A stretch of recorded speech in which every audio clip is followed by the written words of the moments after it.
Ayan, yan yung mga pap. Ito ay Yamaha Biga Force, no? Carb type. Papaliwanag natin ito. Ayan mga pap, please subscribe my YouTube channel. Please follow my FB page. Open tayo araw-araw mga paps, no? YouTube channel, lagi tayo mag-upload.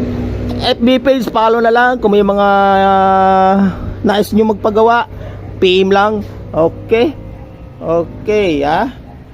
Okay, ngayon, mayroon tayong ipapaliwanag, no? Ipapaliwanag natin yung Biga Force. Kung sino man ang gumawa nito, sana maintindihan, sana mapanood mo, ang ating iba-vlog.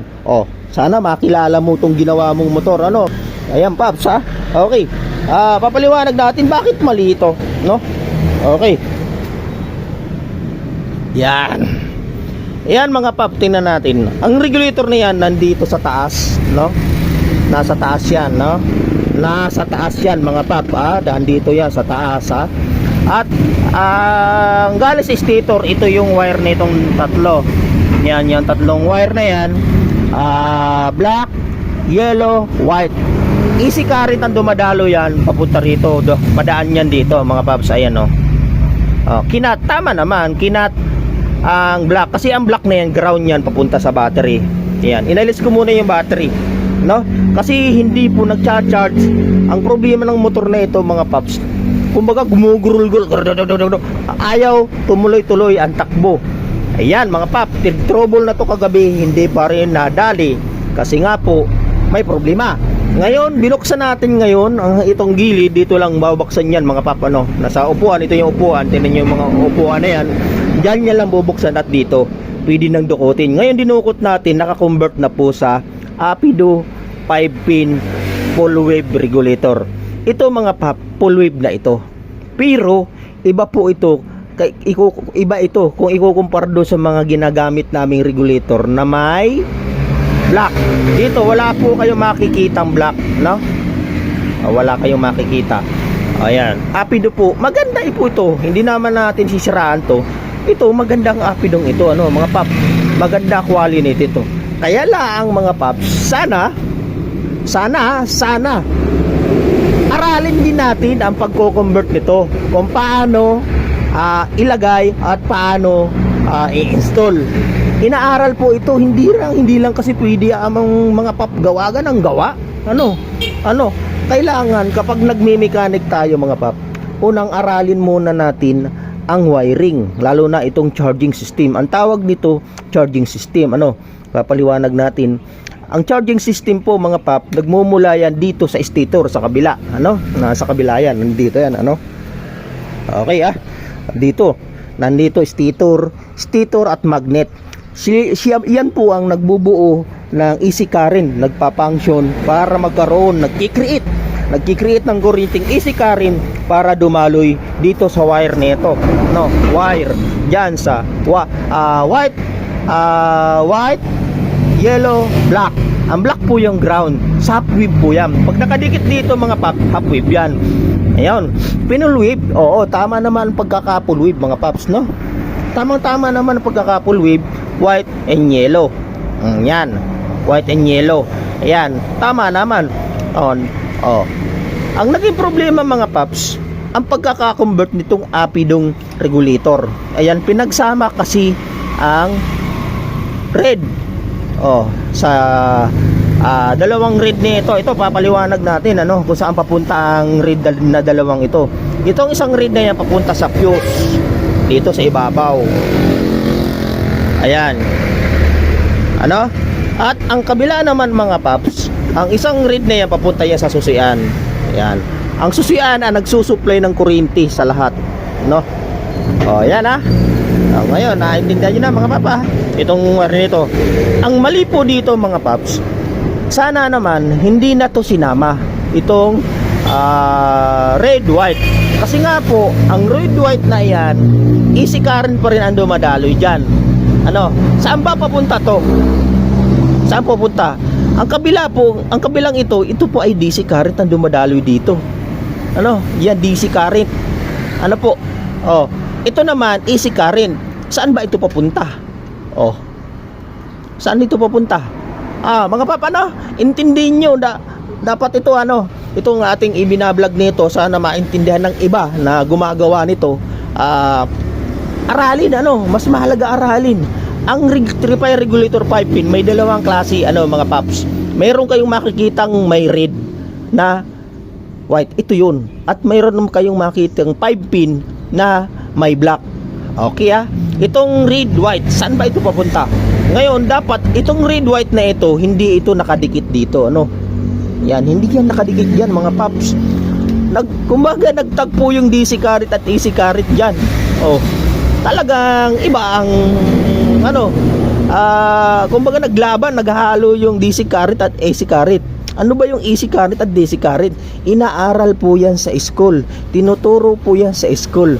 Ano ang DC current, direct current at AC current, naghahalo. Ayun, ngayon itong isang ito, saan ba papunta to? Dapat ang ginawa dito, hindi po nakadikit dito sa red, kasi DC current po yan. Dapat itong red white papunta yan doon sa headlight off. Yan, sa headlight, papunta yan sa headlight na ito. Yan po ang trabaho nito. Headlight operating light po yan. Current na AC direct po yan. AC current ang dumadalo dyan na papunta doon sa headlight. Ang ganitong motor po, mga paps, ay naka mga unang naka AC current operated yung mga headlight sa car type to, ayan, dapat ito sa headlight. Ngayon, ang ginawa nila, nagtagpo yung DC at AC, kaya ang naging problema, sira. Mali ang pagkakagawa nito, mga pap. Nagkaroon ng problema. Kabibili lang daw nito, wala pa raw tong 1 year dito, bagong-bago naman, wala pa raw tong 1 year, problema na. Nagkaroon na agad problema ng battery, kasi nga po mali ang pagkaka-install. Ayan, sana mapanood ninyo, mga pap, yung gumawa nito, ayan, Biga Force, sana mapanood ninyo, na ito maling-mali. Delikado po ito, una-una, sira regulator, mahal ang regulator. Pangalawa, battery, laging masisira yan. Sana hindi masira yan. Pero nagamit na ng ilang araw ito o buwan na ito, maaari, kasi matagal na rin, may luma na. Pero sure na wala pa tong 1 year o 2 years. Mali lang talaga ang kabit. Napakahalaga ang aralin, mga pap. Mag-aaral dating sa pagwa-wiring. Napakasimple lang naman ikabit ito, mga paps, Wag naman ganito, Talaga kawawa naman ang customer, dahil sa pagkakamali na pagkabit, talagang ito ay walang alam. Napakahalaga ang theory, yung aral, mga paps. Aralin muna kung paano mag-install ng full wave 5-pin regulator. May dalawang klase po kasi. Ito, mayroong red, white, red, green, pink, yellow. Ito, papaliwanag natin kung saan-saan dapat naka-indicate yan. Itong red at pink, papunta yan sa rectifier sa AC current dito. Yan, diyan papunta sa stator. Yan, dalawang ito. At itong green, ground. Pag Yamaha po, Yamaha yan ay sa black, ground yan. At itong red ang nakakabit lang sa red. Red papunta sa fuse at battery, red papunta sa ignition switch. At ito naman dapat nakabukod to. Yan, nakabukod, putol dapat yan, papunta naman sa headlight. Ganan po dapat. Pero kung hindi nyo gagamitin, iba-battery operated nyo ang headlight, dapat putulin nyo na lang ito. Putulin nyo na lang yung red, white na yan. Kasi nga po, ang tumatakbo dyan, AC current na papunta sa ilaw.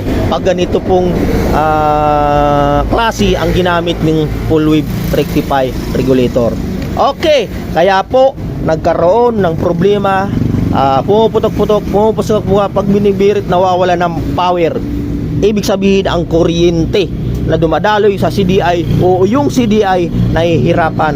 Mga pap, nahihirapan kasi nahahaluan siya ng AC current. Ayan, mga pap, sana aral-aral tayo. Marami naman sa YouTube channel, lalo na sa YouTube channel natin, itinuturo kung ano bang klase ang rectifier regulator. May dalawang klaseng rectifier regulator. Ngayon, naka-encounter na naman tayo ng ganitong setup, maling-mali ito. Ano? Sana maintindihan ninyo, sana maunawaan ninyo ang aking vlog ngayon. Iitutuwid natin, papalitan natin tong bago. Sigurado sira ito kasi hindi ito pwede at hindi talaga pwedeng maghalo yan. Ano? Okay, shout out sa gumawa nito. Sana mapanood mo ito, boss. No? Maintindihan mo ito. Ano? Itong itinuro. Okay. Okay, ngayon papalitan natin tong bago, ituturo natin dito, idudugtong natin dito sa vlog nito. Sana maintindihan nyo, no? Sana hindi nasira ang battery. Okay, marami naman nagtuturong tama. Aralin nyo mga pap ang rectifier regulator. Iba't ibang rectifier regulator. May half wave, may full wave, may basta marami pong rectifier regulator na iba-iba ang kulay at maraming wire, 6 ang wire, 4 ang wire. Yan, kailangan aralin mo na bago tayo gumawa ng motor kasi delikado, maaaring masunog ang motor. Nagkaroon na nga po mga pap, ayun, sunog, yung sakit. Okay, ituturo ko pa rin ang pagkabit nito. Kung paano yung iba, yung rectifier regulator naman paps, mga paps, yung may black ang ating kisir sa inyo. Okay, ngayon napaliwanag ko na sa inyo kung anong dapat gawin. Mali ito, basta mali ito mga paps. Okay, maraming salamat. Please subscribe na lang po sa ating YouTube channel. Araw-araw tayo open. Okay, gagawin na natin. Ituturo pa rin natin kung paano paggamit, kung anong dapat na regulator ang dapat gamitin dito. Okay. Yan mga paps, ito yung sinasabi ko sa inyo, magkaiba, no? Ito yung isa na mayroon red white tapos yung black. Ayan, magkaiba po yan, no? Ito yung itong rectifier regulator na 5-pin na may black, yun yung control yan ito. Ayan, control yan. At ito naman hindi po yung control, saka hindi pwedeng pagsamahin yan dyan kasi ito papunta sa headlight. Ito headlight operated yan. Easy current ang dumadaloy dyan. Kailangan dyan kapag nagkabit po kayo nito, ito lang 4 ang gagamitin, ito wag na, no? Pag dito naman dapat magkadikit. Ayan. Di ba? Kaya ngayon, ayan. Yung kanina magkadikit kasi yan. Talagang hindi pwede, hindi gagana. Buti na lang hindi po nasira yung battery. Sinarge naman natin, gumana na yung battery, okay na. At ito na lang regulator ang ayusin natin, no? Okay na to. Ngayon, ituturo natin kung paano naman pagkabit nito. Ayan. Wag po tayo magkakabit na isasama tong red white, no? Kasi control po ito, no? Yan, control. Ito po, hindi pwedeng isama, no? Easy current ang dumadaloy dyan. Ito yung DC. Kaya nagkakaroon talagang problema, puputok-putok yung makina dahil dyan sa kuryente, sa papunta sa CDI. Ito. Fuse, battery, kasi ito daw motor na ito DC operated na yung CDI, Ngayon ikakabit natin tong rectifier regulator na 5-pin na may black. Paano ba magkabit nito? Naturo natin, Okay. Yan, lagay natin diyan.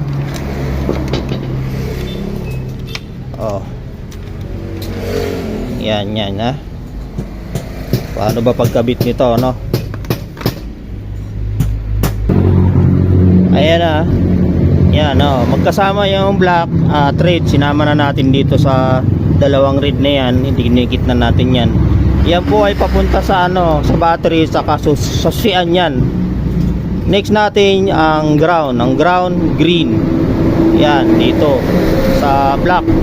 Yamaha Biga Force po, black ang ground yan. Ito dito naman sa regulator na Lioha, green. Didikit natin yan dyan sa black. Okay. Yan na, green sa black, red pinagsama, tapos yung black pinagsama, nakadikit sa dalawang red papunta sa battery, positive. Ito naman sa negative, body ground at battery. Yan. At ito namang puti, white, papunta dito sa white yellow. Ayan, white yellow. Halos same lang yan, dito yan, no. Oh. Yellow, dalawang white and yellow. Yan. Oh. Okay. At ito, na-slide na natin yan. Good naman ito, no. Ayan. Unahin natin yung white. Pagdikit na natin dito white. At itong yellow, no. Yan. Okay na yan, mamaya matitesting natin. Okay. Uy, dikit natin to. Yan na, naidikit na. Nailagay na natin, no. White to white, yellow to yellow. Ang white at yellow punta yan dito. Ito yung white, ito no, yellow red, pupunta yung stator. Dito yung stator sa sakit. Okay na, babalutan na lang natin to. Mamaya matitesting natin. Kaya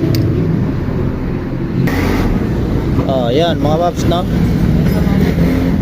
So na, naikabit na natin yung Liuha 5-pin regulator na may block. At yung dati na mali yung kabit. Ayan, magkaiba po yan, dalawang yan ha. Tandaan nyo mga paps, magkaiba yan. Ito, yung black, control yan ng red output. At ito naman magkaiba. Sa headlight po yan, easy ka rin dumadaloy dyan. Pag nag-convert po kayo nito, dapat ito lang 4. Ito, wag nyo nang gamitin to. Ayan, cut nyo na yan. Ayan. Ayan. Ayan, pinalitan na natin na may control. Ito kasi may control yan. Ayan, ito madalas namin ginagamit. Okay, kakabit na natin dito. Ayan. Okay. Ayan, okay na to ah. Ngayon, na ganyan dapat mga paplalagay yung cable tie kasi nahuhugot yan. Pag nahuhugot yan, nagkakaroon ng spark at nasusunog. Easy ka rin yan, napunta dito sa rectifier regulator. Ayan, ay rectifier regulator natin. Ang gagawin natin, titestingin natin, ikikik natin. Wala yung battery, no. Dapat dito ang test light natin ito, iilaw yan kapag kinik natin. Sigit natin dito sa battery at dito sa red yan. Dapat umilaw to, no. Ayan.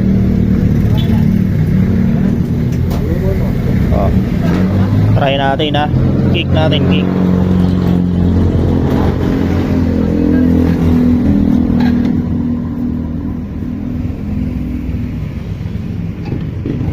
Ayun, umilaw na oh.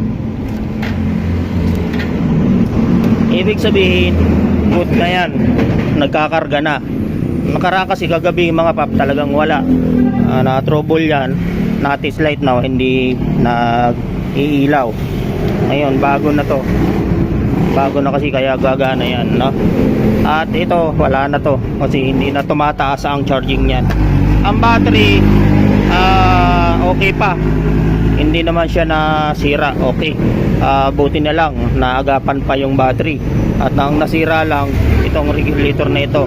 Yung tatandaan natin mga papa, dapat aaralin mabuti kung paano pagkabit nito, no, pag-install. Magkaiba po ang dalawang itong 5-pin rectifier regulator nyo. Wag na wag po kayo magkakamali rito, maaaring masunog ang motor ninyo. Hindi nyo mapakinabangan ang motor ninyo, ano mga paps. Mahalaga pa rin mamili tayo ng mekanikong marunong at may alam sa pagwa-wiring. Hindi lang po kasi gawa, hindi lang experience. Kailangan din po kasi ng theory o kailangan may aral pa rin kahit papaano. Okay, para maiwasan ang motor masunog. Okay. Ayan.